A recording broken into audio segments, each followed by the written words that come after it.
Hello hi friends, welcome to my world my kitchen. నేను మీ రజియానండి. ఈరోజు మనం చూపించబోయే రెసిపీ ఉండ్రాళ్ళ పాయసం అండి. మన బొజ్జ గణపయ్యకి చాలా ఇష్టమైన రెసిపీ అన్నమాట ఇది. దీన్ని మనం వినాయక చవితి రోజు నైవేద్యంగా కూడా పెట్టుకోవచ్చండి. చూడండి ఎలా ఉందో ఉండ్రాళ్ళ పాయసం. భలే ఉన్నాయి కదండి ఉండ్రాళ్ళతోటి. వీడియో కానీ నచ్చితే ప్లీజ్ లైక్ చేయండి, షేర్ చేయండి, సబ్స్క్రైబ్ చేసుకోవడం మర్చిపోకండి. వీడియోలోకి వెళ్ళిపోదాం. ఫస్ట్ మనం ఒక బౌల్ తీసుకొని అందులో ఒక 2 స్పూన్స్ పచ్చిపప్పు వేసుకుంటున్నానండి. అవి కొంచెం బాగా కడిగి నీళ్ళు వంపేసి మరికొన్ని నీళ్ళతోటి వాటిని నానబెట్టేసుకుంటున్నాం.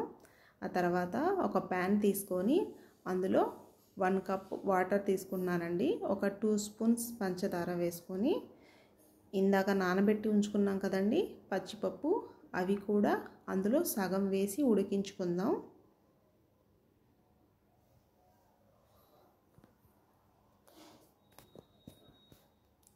ఇవి మనకి బాగా మరగాలండి వాటర్.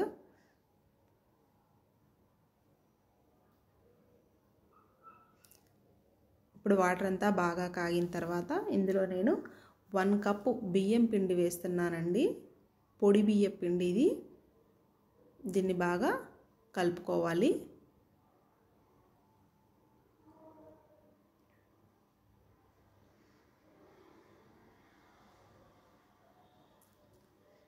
మనం స్టవ్ కట్టేసి పక్కన పెట్టేసుకొని చేత్తోటి అంతా కలుపుకుందామండి.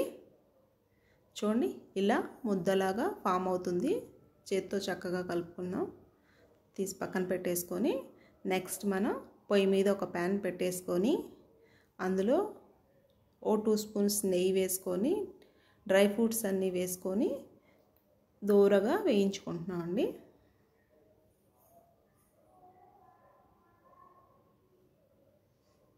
ఇవి చక్కగా దూరగా వేగిన తర్వాత వీటిని తీసి ఒక బౌల్లో వేసుకుందాం.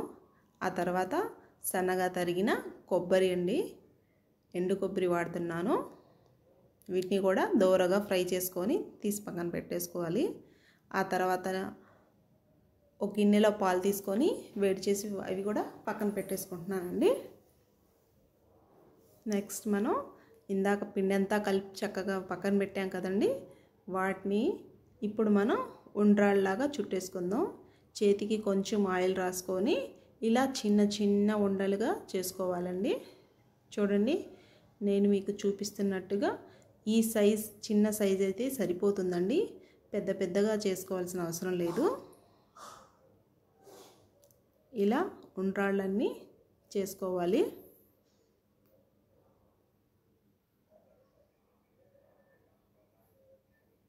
భలే ఉన్నాయి కదండి వినాయకుని ఉండ్రాళ్ళు.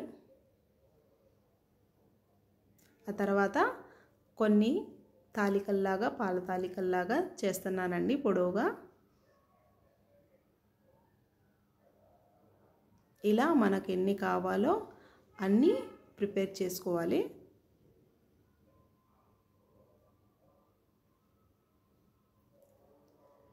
నేను కొన్ని ఉండ్రాళ్ళలాగా, కొన్ని తాలికల్లాగా చేసి వేసుకుంటున్నానండి.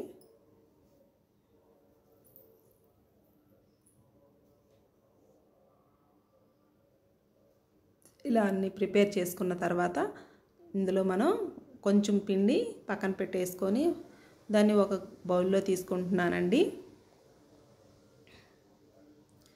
ఆ పిండి మిశ్రాన్ని బౌల్లో పెట్టేసుకొని కొన్ని వాటర్ పోసుకొని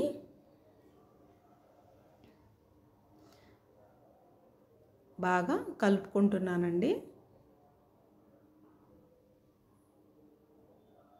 దీన్ని ఇలా కలిపి మనం పక్కన పెట్టేసుకుందాం. ఆ తర్వాత ప్యాన్ తీసుకొని అందులో నేను 2 గ్లాసెస్ వాటర్ పోసానండి. ఆ తర్వాత ఇందాక నానబెట్టి సగం పప్పు పక్కన పెట్టాం కదండి, ఆ పప్పులు కూడా ఇందులోనే వేసి ఉడికించుకుంటున్నాను. చూడండి నీరంతా బాగా మరిగిపోయింది. మనకి లోపల వేసిన పచ్చిపప్పు కూడా బాగా ఉడికిందండి. ఇప్పుడు మనం ఇందులో ఇందాక ప్రిపేర్ చేసాం కదండి ఉండ్రాళ్ళు, తాలికలు, ఈ రెండు ఇందులో వేసేసుకుంటున్నా.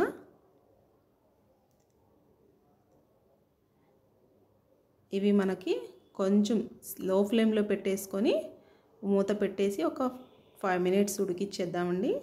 ఆ తర్వాత చూడండి మన ఉండ్రాళ్ళు కొంచెం సాఫ్ట్ అవుతాయండి. ఇప్పుడు మనం ఇందులో ఇందాక పిండి మిశ్రమాన్ని కలిపి పెట్టుకున్నాం కదండి వాటర్ తోటి, అది కూడా తీసుకొచ్చి ఇందులో వేసుకుంటున్నా.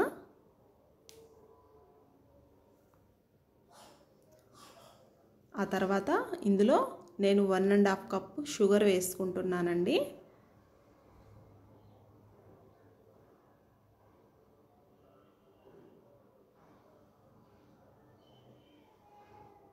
చూడండి ఇదంతా చక్కగా కలుపుతూ ఉండాలి. నెక్స్ట్ మనం కాచి చల్లార్చి ఉంచుకున్నాం కదండి పాలు, ఆ పాలని వేసుకుంటున్నాం. ఇలా వేసుకోవడం వల్ల మన పాయసం విరిగిపోకుండా ఉంటుందండి.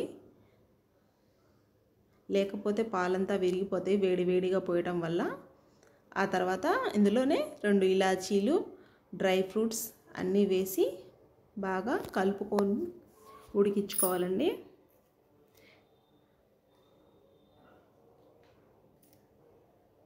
ఇదంతా మనం వేసిన పిండి మిశ్రమం ఉంది కదండి, అదంతా కొంచెం కొంచెం కుక్ అయ్యే కొద్దీ దగ్గర పడుతూ ఉంటుందండి.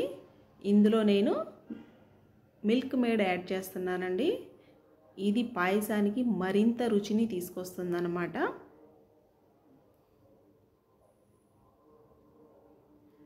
ఇలా ఒక 2-3 మినిట్స్ కుక్ అయిన తర్వాత ఇది కొంచెం మనకి చిక్కపడుతుందండి.